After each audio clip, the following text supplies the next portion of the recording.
പക്ഷേ ദിലീപിന്റെ ഈ അടുത്ത സമയത്ത് ഇറങ്ങിയ പ്രിൻസ് ആൻഡ് ഫാമിലി എന്ന മൂവിയിൽ സോഷ്യൽ മീഡിയ ഇൻഫ്ലുവൻസേഴ്സ് നമ്മുടെ സൊസൈറ്റിയിൽ ഉണ്ടാക്കുന്ന നെഗറ്റിവിറ്റിയാണ് ചൂണ്ടിക്കാണിക്കുന്നത്. അത്തരത്തിൽ നമ്മൾക്കിപ്പം സോഷ്യൽ മീഡിയയിൽ ഒന്നാകെ വൈറലായിട്ട് നിൽക്കുകയാണ് ഫുഡ് വ്ളോഗർ ആയിട്ടുള്ള മൃണാൾ ദാസ്. അദ്ദേഹത്തിന്റെ വീഡിയോയിൽ ഏറ്റവും കൂടുതൽ നെഗറ്റീവ് കമന്റുകളാണ്, ഫുഡ് കഴിച്ചതിന് ശേഷം നെഗറ്റീവ് കമന്റുകളാണ് പറയുന്നത് മുഴുവൻ. അദ്ദേഹം ഇപ്പോൾ സ്വന്തമായിട്ട് റെസ്റ്റോറൻ്റ് ഒക്കെ തുടങ്ങിയിട്ടുണ്ട്. അപ്പം അദ്ദേഹത്തിനെതിരെ വലിയ രീതിയിൽ പ്രതിഷേധം വരികയാണ്. അദ്ദേഹത്തിന്റെ കമന്റ് കാരണം ഞങ്ങളുടെ ബിസിനസ് തകർന്നു എന്നുള്ള രീതിയിലൊക്കെ. അങ്ങനെ മൊത്തത്തിലൊരു പുലിവാല് പിടിച്ച് നിൽക്കുകയാണ് മൃണാൾ ദാസ്. എന്താണ് അതിനെപ്പറ്റി ഒരു അഭിപ്രായം? മൃണാൾ ദാസ് മലയാളികൾക്ക് വളരെ സുപരിചിതനായ ഒരു ഫുഡ് ബ്ലോഗറാണ്. കഴിഞ്ഞ കുറച്ച് നാളുകളല്ല, വർഷങ്ങളായ ആൾ നമുക്കിടയിലുണ്ട്. ഏകദേശം ലക്ഷക്കണക്കിന് ഫോളോവേഴ്സ് ബാക്കപ്പുമുള്ള ഒരു വലിയ യൂട്യൂബ് ചാനലൊക്കെ ഉള്ള ഒരാളാണ്. ഇദ്ദേഹത്തിൻ്റെ പണ്ടത്തെ ഒരു ഫുഡ് ബ്ലോഗിംഗ് ആണ് പ്രൊഫഷൻ. അപ്പോൾ അതിൻ്റെ പ്രധാനപ്പെട്ട രീതി എന്ന് പറയുന്നത്, ഇയാൾ ഒരു ഭക്ഷണവും നല്ലതാണെന്ന് പറയില്ല. എല്ലാം എന്തെങ്കിലും ചെറിയ ചെറിയ മൈന്യൂട്ടായിട്ടുള്ള കാര്യങ്ങൾ പോലും കൃത്യമായിട്ട് പറയും. അത് ആസ്വദിക്കുന്ന ആളുകളുണ്ട്, അതിനെതിരെ വിമർശനം ഉന്നയിക്കുന്ന ആളുകളുണ്ട്. ഈ മൃണാളിൻ്റെ രീതി, അയാൾക്കൊരു പക്ഷേ അത് കഴിച്ച് അവിടെ നിന്ന് കൈ കഴുകി പൈസ കൊടുത്ത് പോയി. അതിൻ്റെ അപ്പുറം അവിടെ കാര്യമായിട്ടൊന്നും ചെയ്യാനില്ല. അയാൾ എടുക്കുന്ന വീഡിയോ പബ്ലിഷ് ചെയ്യുന്നു, അതിൻ്റെ റീച്ച് ആ വഴിക്ക് പോവും. പിന്നീട് അടുത്ത വീഡിയോ അടുത്ത ഹോട്ടലാണ്. പക്ഷേ ഈ ഒരു ഫുഡ് ബ്ലോഗിൻ്റെ ഇമ്പാക്റ്റ് അനുഭവിക്കേണ്ടി വരുന്നത് ആ ഒരു കച്ചവടം നടത്തുന്ന സ്ഥാപന ഉടമയായിരിക്കും. അവർക്ക് ഇദ്ദേഹം വന്ന് കഴിച്ചിട്ട് പോകുന്നു, ഇദ്ദേഹം വന്ന് കഴിച്ചിട്ട് അവിടുത്തെ അഭിപ്രായം പറയുന്നു. ഓരോരുത്തർക്കും ഓരോ തരത്തിലുള്ള ഭക്ഷണം ഏത് ഭക്ഷണമാണെങ്കിലും അത് ആസ്വദിക്കാനുള്ള കഴിവ് വ്യത്യസ്തമാണ്. ഇദ്ദേഹം വന്ന് പറഞ്ഞിട്ട് പോകുന്നു, അവിടുത്തെ ഭക്ഷണം എനിക്ക് ഇഷ്ടപ്പെട്ടില്ല എന്ന് പറയുമ്പോൾ ഇയാളൊരു ഇൻഫ്ലുവൻസർ ആണെന്ന് ഓർക്കുമ്പോൾ, അയാളെ ഫോളോ ചെയ്യുന്ന ലക്ഷക്കണക്കിന് അല്ലെങ്കിൽ മില്യൺസ് അത്ര ഉള്ള ഇയാളുടെ വലിയ ആരാധക വൃന്ദം ഒന്നും നമ്മൾ പറയില്ല, ഫോളോവേഴ്സാണ്. അപ്പോൾ ഈ ഫോളോവേഴ്സിനിൽ ഈ വീഡിയോ നമ്മുടെ ഇന്നത്തെ ഒരു എന്ത് സാധനം വാങ്ങണം എന്നുള്ള മനുഷ്യൻ്റെ ചോയ്സാണ്. ഈ ചോയ്സിനെ പരസ്യങ്ങൾ സ്വാധീനിക്കുന്നുണ്ട്. ഈ പരസ്യങ്ങൾ സ്വാധീനിക്കുന്നതിൻ്റെ അപ്പുറം ഈ ഒരു ഡിജിറ്റൽ മീഡിയ യുഗത്തിൽ അതിന് ഏറ്റവും കൂടുതൽ മനുഷ്യൻ എന്ത് വാങ്ങണം എന്നുള്ളൊരു തീരുമാനത്തെ പോലും സ്വാധീനിക്കുന്നത് നമ്മുടെ ഇൻഫ്ലുവൻസേഴ്സാണ്. അതുകൊണ്ട് തന്നെയാണ് ഈ വലിയ ബ്രാൻഡുകൾ, ഇപ്പോൾ പണ്ടൊക്കെ TV പരസ്യങ്ങൾ എന്നതിനപ്പുറം ഒരു ബ്രാൻഡിന് തങ്ങളുടെ പരസ്യം അത് ഉപഭോക്താക്കളിലേക്ക് എത്തിക്കാൻ, അവർക്കത് വാങ്ങാനുള്ള ആഗ്രഹം ഉണ്ടാക്കാൻ പരസ്യങ്ങളായിരുന്നു ഏറ്റവും വലിയ മാർഗം.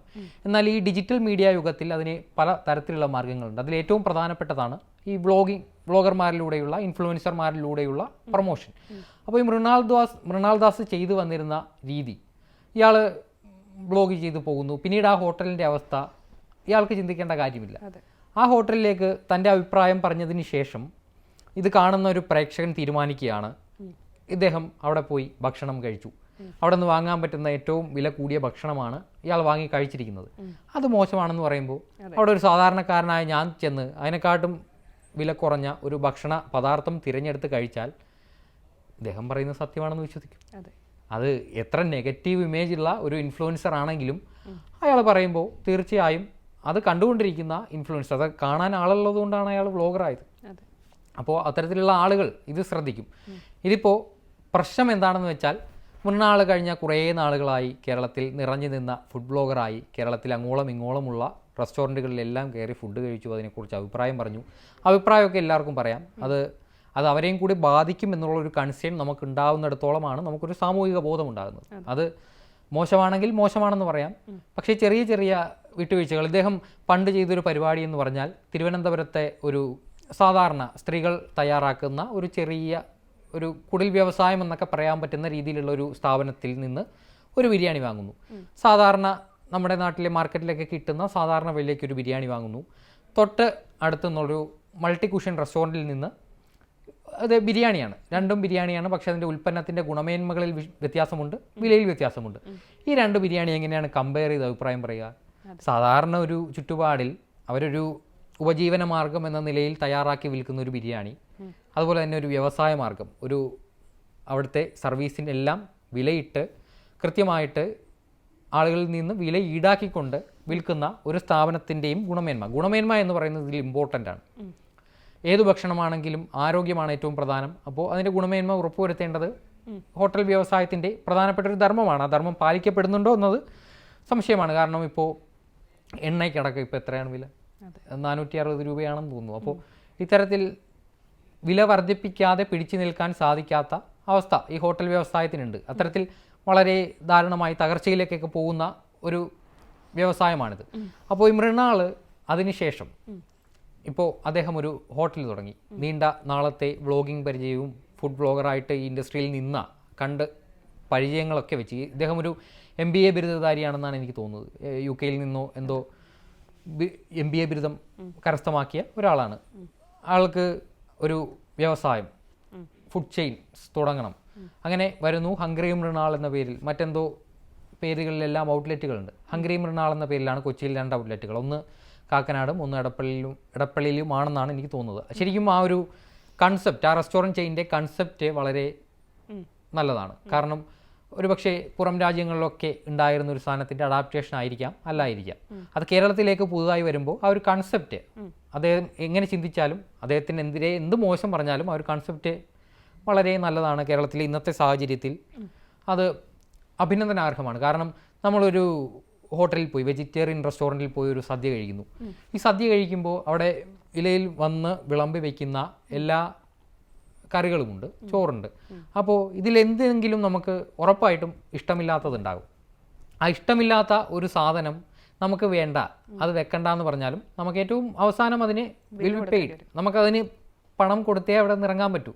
പക്ഷേ ഹംഗ്രി മൃണാളിലേക്ക് വരികയാണെങ്കിൽ അവിടെ നമുക്ക് ആവശ്യമുള്ളത്, നമുക്ക് എന്ത് ഇഷ്ടപ്പെട്ട കറിയാണെങ്കിൽ അതൊരു ചെറിയ ക്വാണ്ടിറ്റി ആണെങ്കിലും അതിന് തുച്ഛമായ വില എന്ന് പറയുമ്പോൾ അത് തുച്ഛമായ ക്വാണ്ടിറ്റി ഉണ്ടാവുകയുള്ളൂ. എന്നാലും നമ്മുടെ ചോയ്സാണ് നമ്മൾ എന്ത് കഴിക്കണമെന്നുള്ളത്. അത് ഒരു വേറിട്ട പുതുമയുള്ള ആശയമായിട്ട് എനിക്ക് തോന്നുന്നത്. അപ്പോൾ ഈ ആശയം നല്ലതാണ്, പക്ഷേ ഇയാളുടെ ഭൂതകാലം വളരെ മോശമാണ് എന്നുള്ള രീതിയാണ് കാര്യങ്ങൾ. മൃണാൾ എന്ന് പറയുന്ന വ്യക്തി ഫുഡ് ബ്ലോഗർ ആയിരുന്ന കാലത്ത് ചെയ്തു വെച്ചിട്ടുള്ള ഇദ്ദേഹത്തിൻ്റെ അവതരണ രീതി ചിലർക്ക് വളരെ ബോറായിട്ട് തോന്നും, ചിലർക്ക് സാധാരണ. നമ്മൾ സോഷ്യൽ മീഡിയയിലേക്ക് ഒരു വീഡിയോ വരുമ്പോൾ അതിങ്ങനെ സ്ക്രോൾ ചെയ്ത് പോകുന്നതിൻ്റെ ഇടയ്ക്ക് അല്പനേരമെങ്കിലും കണ്ടിരുന്നാൽ അത് അയാൾക്ക് ബെനിഫിറ്റാണ്. അയാളുടെ മുഖം രജിസ്റ്ററായി, അയാൾ ഇൻഫ്ലുവൻസറായി. അപ്പോൾ ഇത്തരത്തിൽ ഇയാൾ മുൻപ് ചെയ്തു വന്ന വീഡിയോകൾ, ആ വീഡിയോകൾക്ക് സ്ഥിരമായിട്ടൊരു പ്രേക്ഷകർ ഉള്ളത് കൊണ്ട് തന്നെയാണ് അയാൾ ഒരു ഇൻഫ്ലുവൻസർ ആയത്. അപ്പോൾ ഈ ഇൻഫ്ലുവൻസർ എന്ന നിലയിൽ ഇയാളുടെ വീഡിയോ ഒരുപാട് ഈ റെസ്റ്റോറൻറ്റ് ഉടമകൾക്ക് അല്ലെങ്കിൽ ചെറിയ രീതിയിലായിട്ട് വളരെ വലിയ ഭീമമായ ബാങ്ക് വായ്പയൊക്കെ എടുത്തായിരിക്കും ഒരുപക്ഷെ ഒരു ബിസിനസ് തുടങ്ങുക എന്നൊരു ആശയിലേക്ക് അല്ലെങ്കിൽ അതൊരു സാക്ഷാത്കാരത്തിലേക്കൊക്കെ ആളുകൾ എത്തുന്നത്. പക്ഷെ അതേസമയം ഇത്തരം ഒരു ഫുഡ് ബ്ലോഗർ മതി. നമ്മൾ ആദ്യം പറഞ്ഞ പോലെ തന്നെ പ്രിൻസ് ആൻഡ് ഫാമിലി എന്ന സിനിമയിൽ, ആ സിനിമയിൽ നായിക കഥാപാത്രത്തെ അവതരിപ്പിക്കുന്ന ആ നടി, അവർ ഒരു വീട്ടിലൂണ് നടത്തുന്ന ഒരു കടയിലേക്ക് വരുന്നു. ആ കടയിൽ ഒരു സ്ത്രീയും അവരുടെ ഭർത്താവുമാണ്. ഒരു ചെറിയ രീതിയിലുള്ള ഒരു ചെറിയ സ്ഥാപനം, അവരുടെ കുടുംബ ചെലവുകൾ കഴിഞ്ഞു പോകാനുള്ള ഒരു സ്ഥാപനം. ആ സ്ഥാപനത്തിലേക്ക് വരുന്നു. എന്തോ ചെറിയൊരു കാര്യം ഇഷ്ടപ്പെട്ടില്ല എന്നും പറഞ്ഞ് അവർ ഇൻഫ്ലുവൻസറാണ്, തനിക്ക് ഇങ്ങനെ ചെയ്യാനുള്ളൊരു കഴിവുണ്ട് എന്ന് വിചാരിച്ചുകൊണ്ട് ആ ഒരു ബിസിനസ്സിനെ തകർക്കുന്ന രീതിയിൽ അവിടെ വൃത്തിയില്ല, അവിടെ ഇത്തരത്തിലാണ് മോശം ഗുണമേന്മയുള്ള ഭക്ഷണമാണ് അവിടെ കൊടുക്കുന്നത് എന്ന് പറഞ്ഞൊരു വീഡിയോ ചെയ്യുന്നു. അതുമായി ബന്ധപ്പെട്ടുണ്ടാകുന്ന പ്രത്യാഘാതങ്ങളാണ് ഈ പ്രിൻസ് ആൻഡ് ഫാമിലി എന്ന സിനിമയുടെ ഇതിവൃത്തം. അതൊരു ഉദാഹരണമാണ്. ഇത്തരത്തിൽ ഈ വ്ളോഗർമാരാൽ നശിക്കപ്പെടുന്ന ധാരാളം. അതുപോലെ തന്നെ 2 തരത്തിലുണ്ട്. ഒരു മോശം ഭക്ഷണത്തെ ഏറ്റവും നല്ലതാക്കി മാറ്റാൻ കഴിവുണ്ട് ഈ വ്ളോഗർമാർക്ക്. അതേസമയം ഒരു നല്ല ഭക്ഷണത്തെ ഒരു ആവറേജ് ആക്കി അവിടേക്ക് ആളെ കയറ്റാതെ മടുപ്പിക്കാനും ഇവരെ കൊണ്ട് പറ്റും. അതുകൊണ്ടാണ് ഇൻഫ്ലുവൻസേഴ്സ് എന്നവർ അറിയപ്പെടുന്നത്. അത് കഴിക്കാൻ ഇവരിൽ ചോയ്സ് ഉണ്ടാക്കുക. ഇപ്പോൾ നമുക്ക് തന്നെ നമ്മളിപ്പോൾ ഇൻസ്റ്റാഗ്രാം ആയാലും ഫേസ്ബുക്ക് ആയാലും തുറക്കുമ്പോൾ എത്രമാത്രം ബ്ലോഗർമാരാണ് ഇവരിലേക്ക് എത്തുന്നത്. അപ്പോൾ ഈ ഗൂഗിൾ മാപ്പിൽ നമ്മളൊരു റെസ്റ്റോറൻറ്റ് ലിസ്റ്റ് ചെയ്താൽ ആ ലിസ്റ്റിലെ റേറ്റിംഗ് അടക്കം നമുക്ക് പണം കൊടുത്ത് വാങ്ങാവുന്ന അവസ്ഥയുണ്ട്. പക്ഷേ അതിനെല്ലാം അപ്പുറത്തെ ഇമ്പാക്റ്റ് ഇപ്പോൾ പണ്ടായിരുന്നെങ്കിൽ നമുക്ക് അത് മാത്രമായിരുന്നു ഒരു ഇതെന്ന് പറയുന്നത്. നമ്മളൊരു ഹോട്ടലിൽ തിരഞ്ഞെടുക്കുമ്പോൾ നമ്മളൊരു യാത്രയിലാണെങ്കിൽ നമ്മൾ ഫസ്റ്റ് ചെയ്യുന്നത് എന്താ, ഞാനാണെങ്കിൽ അവിടെ റെസ്റ്റോറൻറ്റ് ഏതാണ് അതിൻ്റെ റേറ്റിംഗ് നോക്കും. അങ്ങനെ നോക്കി കഴിക്കുന്ന ആളുകളുണ്ട്. എല്ലാവരും അങ്ങനെയൊന്നുമല്ല, അങ്ങനെ കഴിക്കുന്ന ആളുകളുണ്ട്. പക്ഷേ ആ ചോയ്സ് മാറി ഇപ്പോൾ ആളുകൾ ഈ ബ്ലോഗർമാരുടെ വാക്കുകൾ വിശ്വസിച്ച് ഒരുപാട് കുഴിയിൽ പോയി വീഴുന്നുണ്ട്. വളരെ മോശം ഭക്ഷണം കഴിക്കാൻ വേണ്ടി ഇയാൾ പറയുകയാണ് ഇവിടുത്തെ അന്യായ രുചിയുള്ള നല്ല ഭക്ഷണമാണ്, അടുത്ത കാലത്തൊന്നും താൻ ഇത്തരത്തിലുള്ള ഒരു ഭക്ഷണം കഴിച്ചിട്ടേ ഇല്ല എന്ന് പറയുമ്പോൾ ആ ഒരു വീഡിയോ ചിത്രീകരിച്ചിരിക്കുന്ന രീതി വെച്ച് എളുപ്പം ഒരു മനുഷ്യനെ ആകർഷിക്കാൻ പറ്റും. അതുകൊണ്ടാണ് നമ്മൾ ആദ്യം പറഞ്ഞ പോലെ പരസ്യങ്ങൾക്ക് അപ്പുറത്തേക്ക് ഈ ബ്രാൻഡ് പ്രൊമോഷനുകൾ ഈ ഇൻഫ്ലുവൻസർമാരിലേക്ക് എത്തുന്നത്. അങ്ങനെ അതിന് മോശം വശങ്ങളുണ്ട്, നല്ല വശങ്ങളുണ്ട്. സോഷ്യൽ മീഡിയയുടെ 2 ഗുണദോഷ വശങ്ങളാണ് നമ്മളീ പറയുന്നത്. ഇപ്പോൾ മൃണാളിനൊരു കട തുടങ്ങാനായിട്ട് എല്ലാവിധ അവകാശവുമുണ്ട്. അയാൾക്ക് അവിടെ എന്ത് വിൽക്കണമെങ്കിലും ഗവൺമെൻറ് ഈ ഗവൺമെൻറ് നിയമപ്രകാരമുള്ള എന്ത് സാധനം വേണമെങ്കിലും അവിടെ വെക്കാൻ പറ്റും. ഇപ്പോൾ മറ്റൊരു ആരോപണമായിട്ട് കണ്ടതാണ് നമ്മുടെ സ്ട്രോ. ഒരു ജ്യൂസ് വാങ്ങിയാൽ സ്ട്രോ 1 രൂപ കൊടുത്ത് വാങ്ങണം എന്ന് പറയുന്നത്. അയാളുടെ കടയിൽ അയാൾക്ക് അതിനുള്ള അധികാരമുണ്ട്. നമ്മൾ ഇവിടെ നിന്ന് നമ്മൾ ഏതൊരു ഷോപ്പിൽ നിന്നാണെങ്കിലും ഒരു ജ്യൂസ് കുടിച്ചാൽ അതിൻ്റെ ഒപ്പം കിട്ടുന്ന ഒരു സ്ട്രോയ്ക്കുള്ള പണം ആ ഒരു ജ്യൂസിൻ്റെ വിലയിൽ നിന്ന് നമ്മളിൽ നിന്ന് ഈടാക്കുന്നുണ്ട്. ഈ ലോകത്തൊന്നും സൗജന്യമല്ല എന്നത് സത്യമാണ്. അപ്പോൾ ആളുടെ കടയിൽ അയാൾ ജ്യൂസ് കൊടുക്കുന്നു, ജ്യൂസിനോടൊപ്പം 1 രൂപയ്ക്ക് സ്ട്രോ വാങ്ങി ആ ജ്യൂസ് കുടിക്കാം. അല്ലെങ്കിൽ സ്ട്രോ വെച്ച് മാത്രമേ ജ്യൂസ് കുടിക്കാൻ പറ്റുമെന്ന് നിയമമൊന്നുമില്ലല്ലോ. അത് വാങ്ങാൻ താല്പര്യമില്ലെങ്കിൽ വാങ്ങണ്ട. അപ്പോൾ ആ ഒരു കൺസെപ്റ്റാണ്. എന്തായാലും ഹംഗ്രി മൃണാൾ എന്ന് പറയുന്ന ഇദ്ദേഹത്തിൻ്റെ കൺസെപ്റ്റ് വളരെ നൂതനമാണ്. അതൊരു വളരെ കേരളത്തിലെ ഒരു സാഹചര്യത്തിൽ കൊച്ചിയിലടക്കം ഉച്ചയ്ക്ക് ഭക്ഷണം കഴിക്കാനായിട്ട് വളരെ പണച്ചിലവേറിയ ഒരു നഗരമാണ് കൊച്ചി. അപ്പോൾ അവിടെ ഈ 18 രൂപയ്ക്ക് ചോറും ഒരു 18 രൂപയ്ക്ക് സാമ്പാറും കൊടുക്കുകയാണെങ്കിൽ ഒരു കോമൺ മാൻ, ഒരു സാധാരണപ്പെട്ട ഒരു മനുഷ്യൻ ദിവസ ചെലവുകൾക്ക് വളരെ കഷ്ടപ്പെടുന്ന ഒരു മനുഷ്യനെ സംബന്ധിച്ച് അത് വളരെ നല്ലൊരു കാര്യമാണ്. അങ്ങനെയുള്ളൊരു രീതി അത് വളരെ സ്വീകാര്യമാണ്. ഇതിപ്പോൾ നമ്മൾ അശ്വന്ത് കൊക്കിനെ പറയുന്നത് പോലെ അശ്വന്ത് കൊക്കിനെ ഒരു സിനിമ എടുത്താൽ എങ്ങനെയായിരിക്കും ആളുകൾ സ്വീകരിക്കുക? എങ്ങനെയായിരിക്കും ഇയാൾ മുൻപ് വിമർശനങ്ങൾ ഉന്നയിച്ച ഈ സിനിമകളുടെ പ്രൊഡ്യൂസർമാരും ഡയറക്ടർമാരും ഒക്കെ ഇതിനോട് പ്രതികരിക്കുക? ആ ഒരു അവസ്ഥ തന്നെയാണ് മൃണാലിനും സംഭവിച്ചുകൊണ്ടിരിക്കുന്നത്. അശ്വന്ത് കൊക്കിനൊരു സിനിമ എടുത്തു കഴിഞ്ഞാൽ വലിച്ചു കീറി ഭിത്തിയിലൊട്ടിക്കും. അത് എത്ര നല്ല സിനിമയാണെന്ന് പറഞ്ഞാലും താൻ ചെയ്ത കർമ്മങ്ങളുടെ ഫലം അനുഭവിക്കുക വേണം. അങ്ങനെയാണ്. അപ്പോൾ എന്തായാലും മൃണാൾ അനുഭവിച്ചുകൊണ്ടിരിക്കുന്നു. പക്ഷേ അയാൾ മിടുക്കനായൊരു ബിസിനസ്മാനാണ്. ഇപ്പോൾ ഉണ്ടായിക്കൊണ്ടിരിക്കുന്ന ഒരു ബൂം ഈ വളരെ കുറച്ച് കാലമേ ആയിട്ടുള്ള ഒരു ഹംഗ്രി മൃണാൾ എന്ന് പറയുന്ന ഈ ഒരു റെസ്റ്റോറൻറ്റ് ശൃംഖല നമ്മുടെ കൊച്ചിയിൽ വന്നിട്ട്, എന്നാൽ ഇന്ന് അതറിയാത്ത ആരാ ഉള്ളേ? നെഗറ്റീവ് ആണെങ്കിലും. പക്ഷേ മൃണാളിന്റെ ഫോളോവേഴ്സിൽ ഏറ്റവും കൂടുതൽ നെഗറ്റീവ് ഇഷ്ടപ്പെടുന്ന ആൾക്കാരാണ്. കമന്റ്സിലായാലും പോസിറ്റീവിനേക്കാൾ കുറെ കൂടെ. അതെ, ആ നെഗറ്റീവിനെ ആയാലും പോസിറ്റീവിനെ ആയാലും എങ്ങനെ ഉപയോഗപ്പെടുത്തുന്നു എന്നതിലാണ് ഒരു ബിസിനസ്മാന്റെ തന്ത്രം എന്ന് പറയുന്നത്. നമ്മളിവിടെ ഇരുന്ന് എയർ ഇന്ത്യ വിമാന ദുരന്തമുണ്ടായി, ടാറ്റയെ കുറ്റം പറഞ്ഞു. ടാറ്റക്കാരെ അറിയുന്നുണ്ടോ? ഇല്ല. ട്രംപിനെ ഇപ്പം എവിടെയൊക്കെ യുദ്ധം ഉണ്ടാകുന്നു അപ്പോഴൊക്കെ ട്രംപിനെ ഇസ്രായേലിലെ മറ്റേ പ്രധാനമന്ത്രിയെ ഇവിടെ ഇരുന്ന് ചീത്ത പറയുന്നുണ്ട്. ആരെങ്കിലും അറിയുന്നുണ്ടോ? ഇത് ഒന്നെങ്കിൽ ഇത് മൈൻഡ് ചെയ്യാതെ പോകാം, അല്ലെങ്കിൽ ഇത് ഓർത്ത് സങ്കടപ്പെട്ടിരിക്കാം. അയാൾ സങ്കടപ്പെട്ടിരിക്കുന്ന ഒരാളല്ല. അയാൾ തനിക്ക് നേരെ വരുന്ന വിമർശനങ്ങൾ പോസിറ്റീവ് ആണെങ്കിലും നെഗറ്റീവ് ആണെങ്കിലും അത് തൻ്റെ ബ്രാൻഡിൻ്റെ പ്രൊമോഷന് അല്ലെങ്കിൽ ആ ഒരു റെസ്റ്റോറൻറ്റ് ശൃംഖലയുടെ പ്രൊമോഷന് വേണ്ടി കൃത്യമായി ഉപയോഗപ്പെടുത്താൻ ബുദ്ധിയുള്ള ഒരാളാണ്. ആ ഒരു രീതിയിൽ ഹംഗ്രി മൃണാൾ ഇപ്പോൾ ഇങ്ങനെ ഇത്രയധികം വിമർശനങ്ങൾ തൻ്റെ നേരെ വരുമ്പോൾ ഇത്രയധികം സ്ഥാപനങ്ങൾ തുറക്കാൻ ഒരാൾ പ്ലാൻ ചെയ്യുമോ? ഇപ്പോൾ അയാൾ പറയുന്നത് 36ഓളം റെസ്റ്റോറൻറ്റുകൾ കൊച്ചിയിലും സമീപ പ്രദേശങ്ങളുമായി തുടങ്ങാൻ ആലോചിക്കുന്നുണ്ടെന്നാണ്. അപ്പോൾ അത് വെറുതെ അല്ല, ഈ ഒരു കിട്ടുന്ന ബൂം അത് കൃത്യമായി ഉപയോഗപ്പെടുത്തുക എന്നുള്ള രീതിയാണ്. പക്ഷേ മൃണാൾ എന്ന് പറഞ്ഞാൽ കുറച്ചുകൂടെ ഹൈലി എഡ്യൂക്കേറ്റഡ് ആയിട്ടുള്ള ആളാണ്. അയാൾക്ക് വിമർശനങ്ങൾ വന്നാലും അയാൾ അതിൽ നിന്ന് പതറാതെ നിൽക്കുന്ന ഒരു വ്യക്തിയാണ്. പക്ഷേ സാധാരണ ഉപജീവന മാർഗത്തിന് വേണ്ടി ബിസിനസ് പടുത്തുയർത്തുന്ന, സാധാരണ കഷ്ടപ്പെട്ട് പടുത്തുയർത്തുന്ന ആൾക്കാരെ സംബന്ധിച്ചിടത്തോളം ചെറിയൊരു നെഗറ്റീവ് മതിരി അവരെ തളർത്താൻ. അപ്പം ഇത്തരത്തിലുള്ള കമന്റുകൾ ഇടുമ്പം അത്തരത്തിലുള്ള സാധാരണപ്പെട്ട ജനങ്ങളെ അതെങ്ങനെയായിരിക്കും ബാധിക്കുക?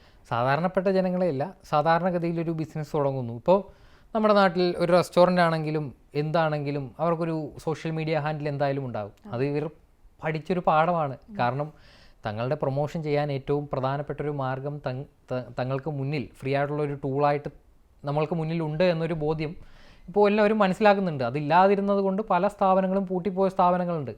അത് കൃത്യമായിട്ട് ആ ബ്രാൻഡ് ജനങ്ങളിലേക്ക് എത്തുന്നു എന്നതിലാണ് കാര്യം. അത് ഹംഗ്രി മൃണാൾ കൃത്യമായിട്ട് എത്തുന്നുണ്ട്. അത് ഉപയോഗിക്കാൻ കഴിയാത്തവർ എന്തായാലും തീർച്ചയായും ബ്ലോഗർമാരൊന്നും ആയില്ലെങ്കിലും സ്വന്തം ബിസിനസ്സിനെ പച്ചപിടിപ്പിക്കാനുള്ള കാര്യങ്ങൾ അത് എങ്ങനെയായാലും പഠിച്ചതിന് ശേഷം മാത്രമേ ഈ ഒരു ബിസിനസ്സിലേക്ക് ഇറങ്ങാവൂ. അത് ഈ പ്രായമായ വൃദ്ധ ദമ്പതികൾ നടത്തുന്ന ചെറിയ ചെറിയ തട്ടുകടകൾ, അങ്ങനെ ചെറിയ ചെറിയ ഹോട്ടലുകൾ നാട്ടിൻപുറത്തുണ്ടാവുന്ന അവിടെയൊക്കെ ഈ മൃണാളിന്റെ ബ്ലോഗ് കണ്ടല്ല ആൾ വരുന്നത്. അതാണ് ഞാൻ ചോദിക്കുന്നത്. അപ്പോൾ എന്തായാലും ബ്ലോഗ് കണ്ട് ഹോട്ടലിൽ കയറുന്ന ആളുകളുണ്ട്. അപ്പോൾ അവർ ഇത്രയും കാലം മൃണാളിൻ്റെ വ്ലോഗ് കണ്ടവർ അതേ മനസ്സോടെ മൃണാളിൻ്റെ സ്ഥാപനത്തിലേക്കും ചെല്ലണം. എന്തായാലും വളരട്ടെ. ആശയം വളരെ മനോഹരമാണ്. എന്തായാലും രക്ഷപ്പെടും.